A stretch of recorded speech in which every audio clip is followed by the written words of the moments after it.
Gary 11, o fundo de real estate da Guardian. Vamos ler o relatório de novembro de 2024, o relatório que foi publicado agora, no dia 30 de dezembro de 2024, bastante atrasado. O fundo que recentemente teve a sexta emissão de cotas, adquiriu aí novas lojas do Carrefour na bandeira Atacadão, tem aí também uma alavancagem do Grupo Pão de Açúcar e do Grupo Mateus, e vamos ver se esse relatório esclarece ao mercado como está a estrutura do fundo após todas essas movimentações, e esse será o tema do nosso vídeo de hoje. O fundo, que tem um patrimônio de 1,35 bi, distribuiu aí 9 centavos por cota, tem 25 imóveis dentro do seu portfólio.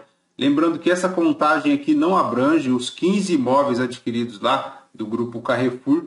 Tem uma cota patrimonial de R$ 9,16, uma liquidez diária de 9 milhões, tem aí 279 mil cotistas e 0% de vacância física e financeira. No dia que eu gravo com vocês, o Gary 11 está cotado no mercado secundário a R$ 8,39, um P sobre VP de 0,92 e uma variação positiva nos últimos 12 meses de 2,07. A cotação chegou a sofrer também bastante aí no mercado secundário, na casa aí dos R$ 7,82 lá no dia 19 de dezembro de 2024, teve uma leve recuperada e agora voltou aí a casa dos R$ 8,39. No dia que eu gravo aqui com vocês, chegou aí a anunciar a distribuição para agora, no dia 8 de janeiro de 2025, distribuição de 9 centavos por cota, fazendo um yield aí de 1,08. Pessoal, lembrando que este fundo tem taxa de administração de 0,94 a 1%, também tem taxa de performance de 20% do que exceder aí o benchmark de PCA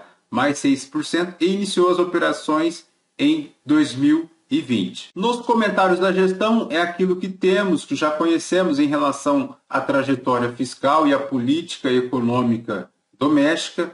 A gestão comenta aqui também que observou rebalanceamentos de carteiras automatizadas, além de um volume considerável aí de day trade no mercado secundário da cota, sendo essas duas operações aí responsáveis por volume expressivo das negociações diárias no mercado secundário. Por fim, a gestão comenta aqui que reforça os fundamentos do Gary, que eles permanecem sólidos e sem qualquer alteração que justifique a volatilidade observada no mercado secundário. A gestão comenta aqui também que houve a reavaliação patrimonial de 4 imóveis, sendo eles o BRF Vitória de Santo Antão, o galpão industrial lá locado a Souza Cruz e também os galpões da Air Liquid lá em São José dos Campos e em Canoas. Houve uma valorização aí de 5,2% em relação à avaliação anterior, alcançando aí um valor de mercado de 681 milhões. E esta reavaliação, segundo a gestão aqui, já refletiu o incremento da cota patrimonial do fundo. A gestão segue comentando aqui também que fará reavaliações dos imóveis da renda urbana, tanto do GPA quanto do Grupo Mateus, além do imóvel logístico locado à rede Almanara. Em relação às propostas de venda de ativos, a gestão comenta aqui que segue trabalhando a venda e a transação aí da BRF Vitória de Santo Antão e do GPA Campinas, sendo que no dia 5 de dezembro de 2024 assinou aqui o instrumento particular de compromisso de compra e venda em relação à alienação aqui do BRF Vitória de Santo Antão. A transação, segundo a gestão aí, está prevista para o início agora de 2025, tendo um potencial de geração de lucro bruto para o caixa estimado em 67 milhões, o que reduzirá aí em aproximadamente 145 milhões o passivo do Gary 11. Em relação à transação Carrefour, o fundo comenta aqui que concluiu a aquisição de 15 lojas do Grupo Atacadão, conforme previsão lá em dezembro de 2024, que tudo transcorreu normalmente, sendo que o impacto no caixa do fundo proveniente dos aluguéis dos novos imóveis está programado para ocorrer agora em janeiro de 2025. Essa transação, pessoal, como já comentamos em um vídeo aqui do canal, tem um valor total aí de 725 milhões. E o fundo, até o momento da divulgação dessa aquisição, ele pretendia fazer emissões. Vamos ver como isso aconteceu, se a gestão esclarece nesse relatório como ficou toda a estrutura de alavancagem do fundo, que isso é muito importante. Está aqui um resumo das lojas adquiridas. Tem lojas no interior do estado de São Paulo, tem também no estado do Paraná, no Mato Grosso do Sul, tem no Mato Grosso, temos lojas também no estado do Goiás e lá no estado de Roraima, né? Também tem aqui no estado do Ceará. Após essas movimentações, o fundo passa a ter então ao todo 40 imóveis locados a 7 inquilinos, sendo a maior exposição agora ao Grupo Carrefour, que passa a ter aí praticamente a maior exposição de créditos do fundo, diluída em 15 propriedades. Aqui o fundo passa agora a ter uma diversificação tanto geográfica quanto de inquilinos bem maior, né? Vejamos, o fundo tem aí imóveis desde o estado do Rio Grande do Sul até no estado de Roraima. 67% deles são de renda urbana, 33% ainda são logísticas, 26% aqui no estado de São Paulo, 32% da exposição aí ao Carrefour Atacadão, seguido de Souza Cruz e do grupo Mateus Mix. Tem aí 100% dos contratos típicos, dado o perfil aí dos imóveis, né, pessoal? Em relação à performance do fundo, ele distribuiu em 9 centavos, como já comentamos, e tem um guidance aí entre 8 e 9 centavos, o que termina agora em janeiro de 2025, né? Lembrando que o guidance é até para dezembro, mas a distribuição de dezembro acontece agora em janeiro, né? Dia 8, como já comentamos.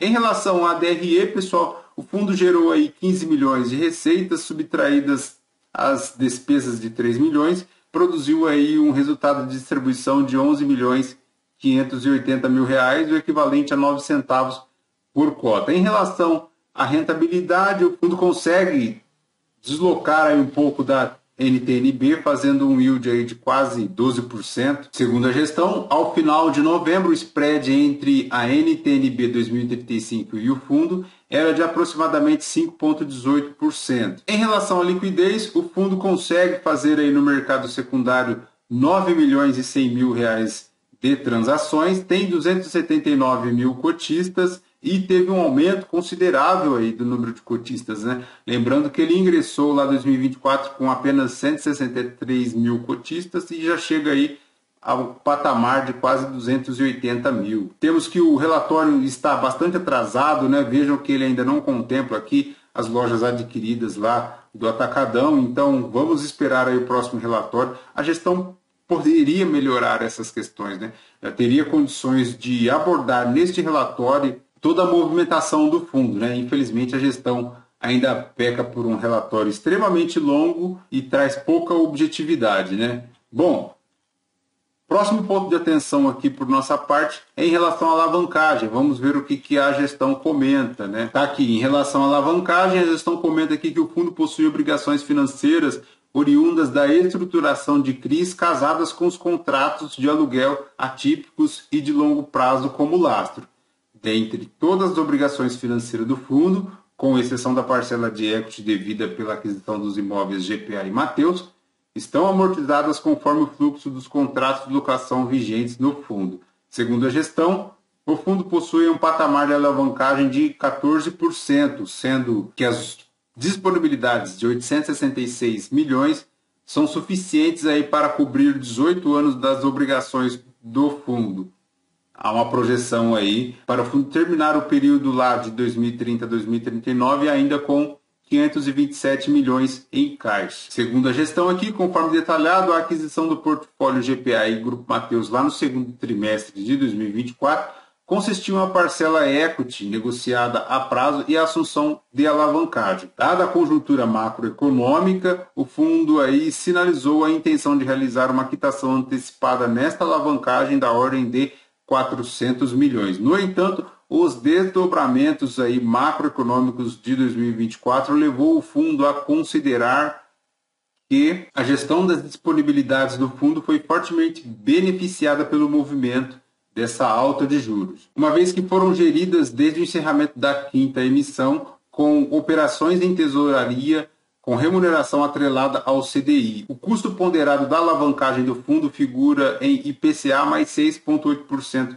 ao ano, enquanto o prazo médio de amortização ultrapassa aí os 14 anos. Esse patamar de custos, segundo a gestão, é inferior às taxas do título público, né, a NTN-B, da mesma duration. Seguindo aqui, a gestão comenta que é importante analisar que tanto a remuneração das disponibilidades do fundo quanto dos imóveis presentes na carteira são superiores ao custo do capital oriundos da alavancagem. Segundo a gestão aqui, desenhamos a operação de aquisição do novo portfólio do Carrefour para que ampliasse a nossa capacidade de geração de valor, de modo que, ao término da transação, independentemente do anúncio de novas vendas de ativos, tenhamos uma fotografia mínima de 10 anos de disponibilidades para fazer frente ao cronograma futuro de amortizações das obrigações do fundo.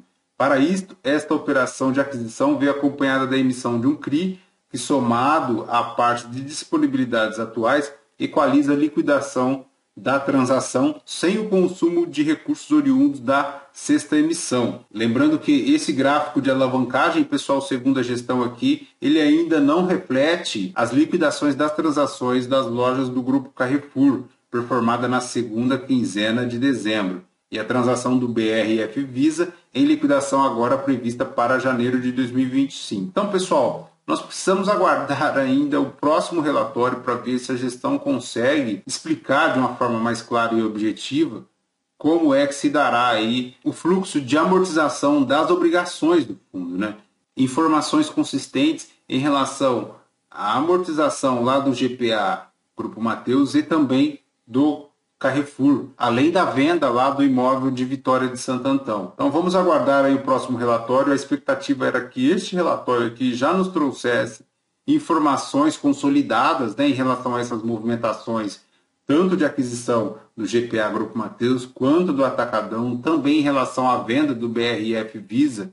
Tem aí também o GPA Campinas, né, mas esse relatório ele ainda está bastante conturbado e ainda não esclarece ao mercado de forma suficiente essas estruturas de amortização das obrigações do fundo, né? É por demais interessante a gestão melhorar aí a elaboração desse relatório. Fica aqui a nossa observação. Perfeito, pessoal? Lembrando que esse vídeo não é uma recomendação de compra ou de venda de nenhum dos ativos aqui mencionados. Se você já é nosso inscrito do canal, muito obrigado. Aos novos inscritos, bem-vindo. Vamos continuar acompanhando aí o GARI 11, ver o que se sucede, se o próximo relatório consegue trazer informações concisas e coerentes, né, e transparentes em relação à estrutura de alavancagem do fundo, porque esse relatório aqui está bastante conturbado, né? A gestão ainda não consegue expressar nesse relatório a situação atual do fundo. Perfeito, pessoal? Fechou? Voltamos então com o próximo vídeo com o GARI 11. Fraterno abraço a todos. Tchau, tchau.